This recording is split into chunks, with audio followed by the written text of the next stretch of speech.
Welcome to the NBAV podcast.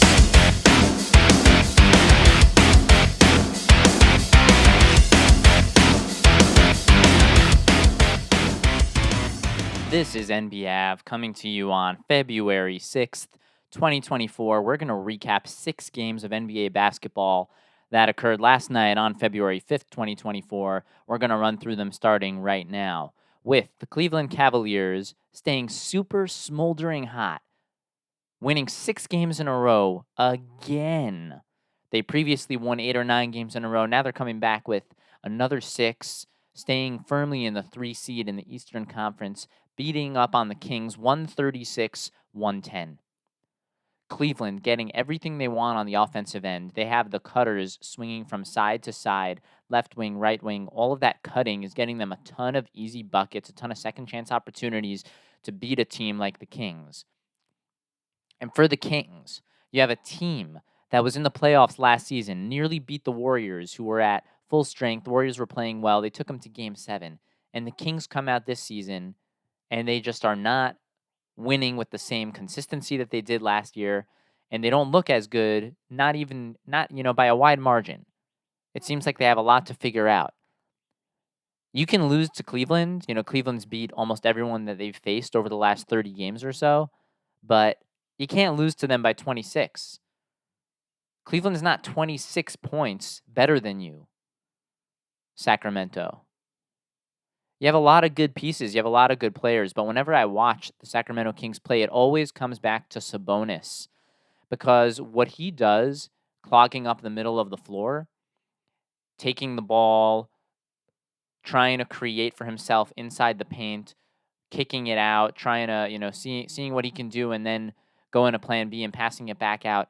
He is diametrically opposed to the rest of the team in terms of the way that would be the best to run their offense.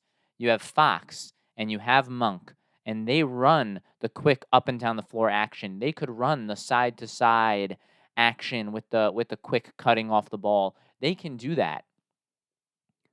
But Sabonis kind of clogs all that up. I know he's a good player, but he's not that good.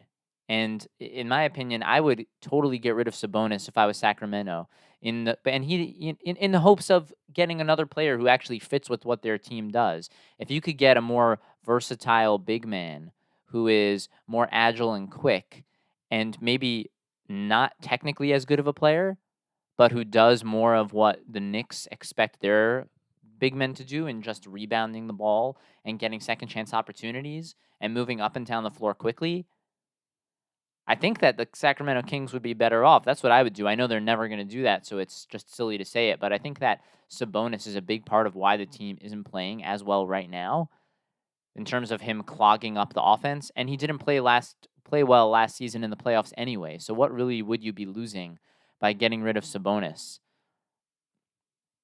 That's just my opinion. Those are just my thoughts on what Sacramento can do. But Sacramento really has to figure it out. They're not going to end up trading Sabonis, so it's really a moot point.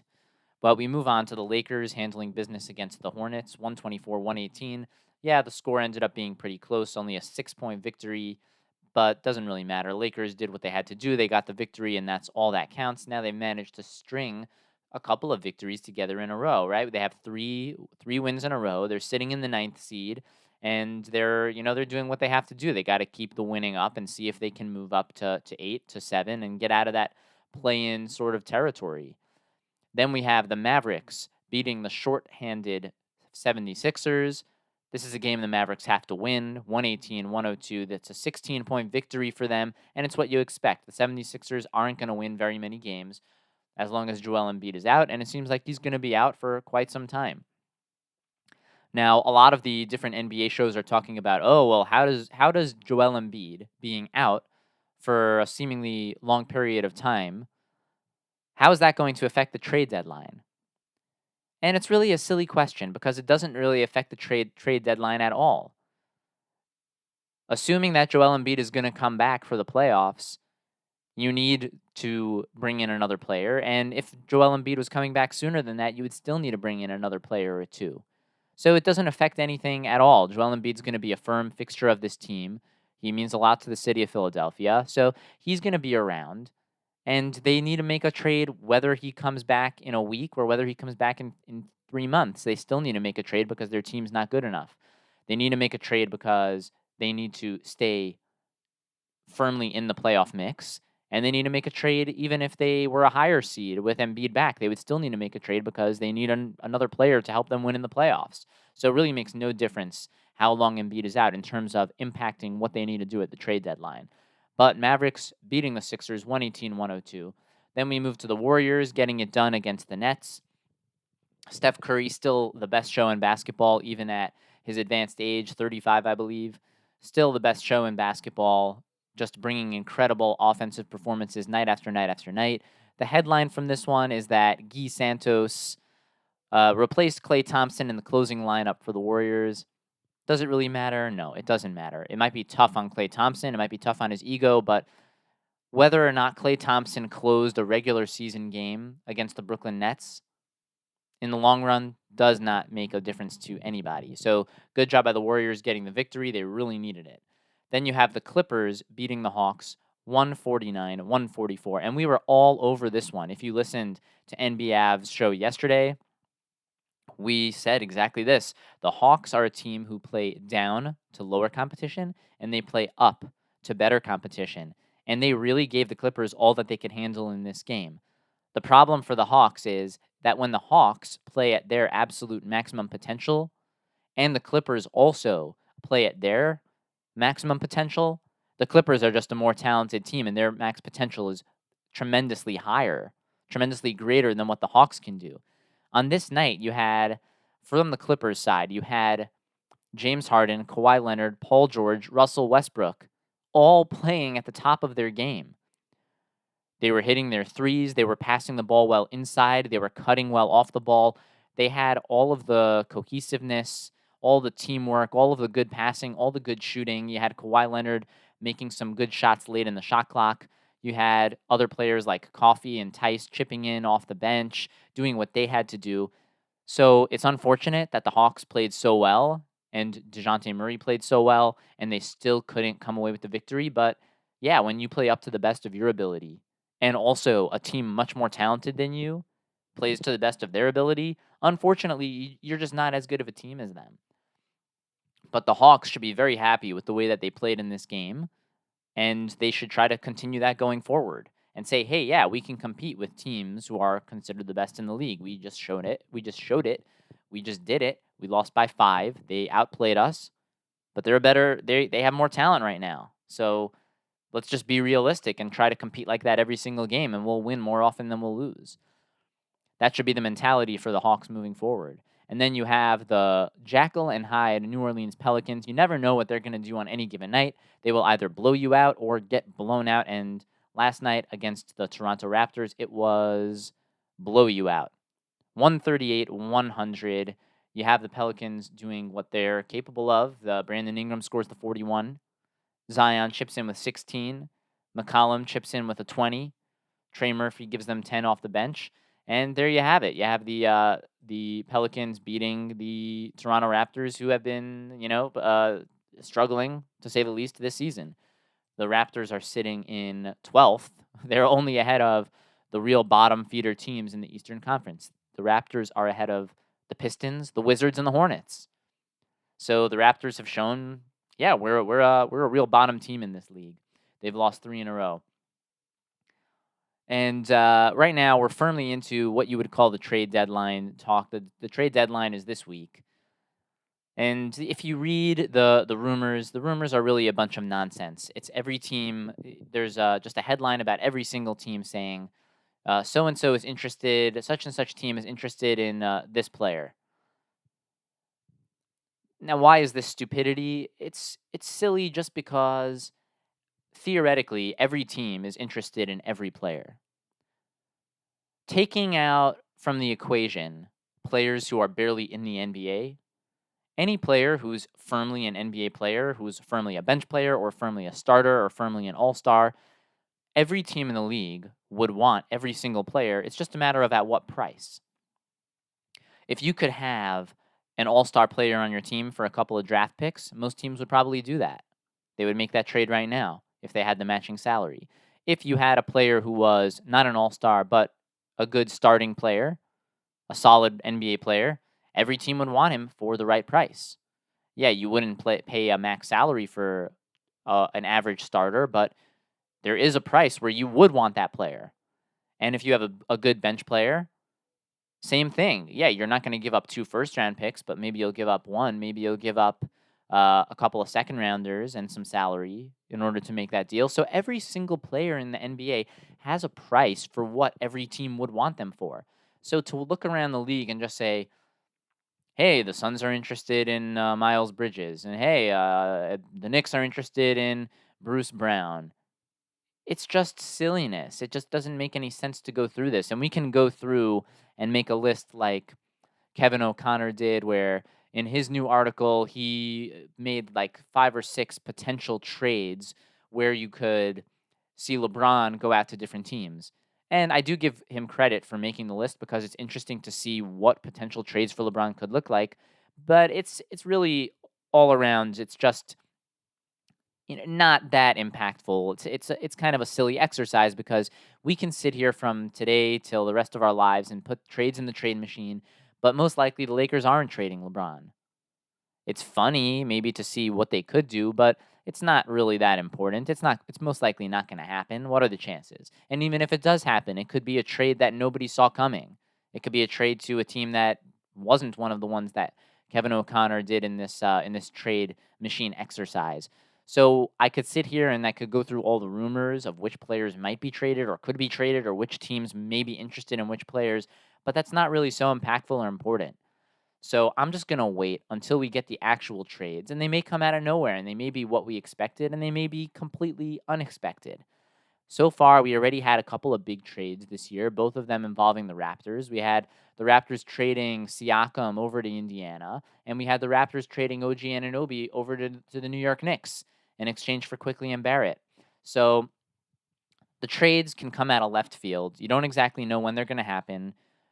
There may be headlines beforehand. There may be no headlines. There may be no mention of it until Adrian Wojnarowski comes out with the tweet and says, X player was traded for X player or for draft picks. We don't know what's going to happen.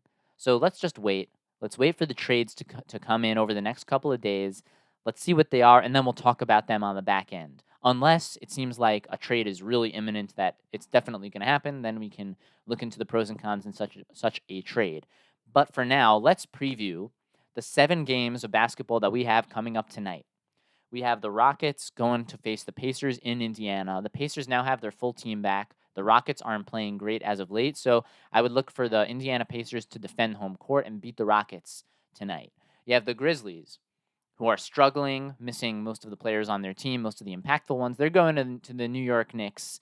They're going to Madison Square Garden, where the Knicks just lost their last game to the Lakers. Look for the Knicks to get back in the win column in a game against the Grizzlies team that's really a glorified G League team at this point, plus Jaren Jackson Jr. So look for the Knicks to get back in the win column. You have the Magic going to Miami to face the Heat. The Heat looked like they were getting a little something rolling, and then they lost their last one. So the Magic have been consistently pretty good the whole year. The Magic and the Heat are right near each other in the standings. You have the Magic at 7. You have the Heat at 8. There's only one game separating the two. So you'd like to think that the Heat would bring their A game tonight and try to even up and get into the 7th seed with the Magic. But the Heat have shown throughout the year that they can't be trusted. They can't be trusted. And we're hoping that they'll turn that around. We're hoping that with Rozier and with getting some of their other players back like Jaquez, that the Heat will start to win some ball games more consistently.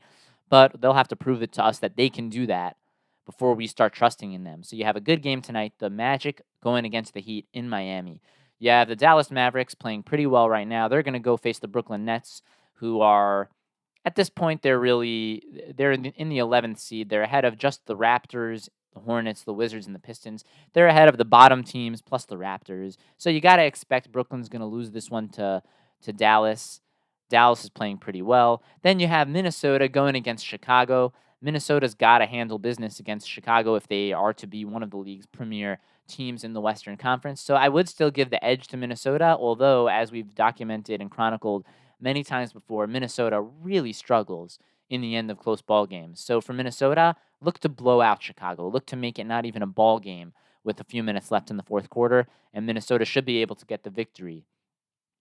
You have the Thunder going to Utah to face off against the Jazz. The Thunder just had a massive comeback in their last one, and the Utah Jazz are they are coming off of a very resounding victory where they had a huge comeback of about 20 points against Milwaukee. So maybe the Jazz can get a little something going. It's just difficult for them because they have so many players rumored to be traded or who could be traded. The most recent example is people are talking about Jordan Clarkson to the New York Knicks. It's just hard to play when your whole team thinks that they're about to be traded. You don't know Markkanen, Sexton, Fontecchio, who's going to be traded from this team, who's not. Kelly Olynyk, Jordan Clarkson. So we'll see if the Jazz can defend their home court against the Oklahoma City Thunder, who are in a tie for the top of the Western Conference right now. They're even with the Minnesota Timberwolves. So you have the Thunder and the Timberwolves both playing tonight. They'll be playing at roughly the same time. They'll be separated by 1 hour. So whoever wins and loses tonight, that will greatly impact the standings of who's going to be the top seed in the Eastern Conference as we close in on the trade deadline and as we close in on the All-Star break. And then you have the Milwaukee Bucks trying to right the ship, trying to get everything sorted out. They're still at they moved into a tie for second and third in the Eastern Conference. They were firmly in second in the Eastern Conference for the entire season, pretty much, just behind Boston. But now, with the Knicks going on a big win streak and with the Cleveland Cavaliers going on their second big win streak, the Bucks are now in a tie with the Cavaliers. They're in a tie for the 2 and 3 seed, and then the Knicks are only one game behind them. That's it. So the Bucks kind of got to get things rolling if they are to be a higher seed in the Eastern Conference. We'll see if Doc Rivers, your coach, you're the laughable coach of the Eastern Conference All-Stars. The Bucks are going to face the Phoenix Suns at home in Phoenix. Phoenix is pretty good on their home court at the end of ball games, but the Bucks have the ability with their championship level roster to win any ball game as long as they bring their A game to it. So it should be a good one tonight. You have Kevin Durant, Devin Booker, Bradley Beal, Grayson Allen, and the Phoenix Suns going against Giannis, Lillard, Middleton, and co. with the Milwaukee Bucks here in Phoenix. Should be a great one. That's going to pretty much round out the action that we have going on coming up tonight on February 6th, 2024. We're really looking forward to some trades that could go down over the next few days, and we'll be here to break all of it down with daily NBA content on all of your favorite NBA storylines. This is NBAV. Follow us at NBAV and NB Avenue on Twitter and Facebook. And then we got the email NBA Avenue, that's NBAVENUE, also spells like NBA Venue at yahoo.com. Email us with your questions and comments. We are your source for a great time every time. And until next time, we are out.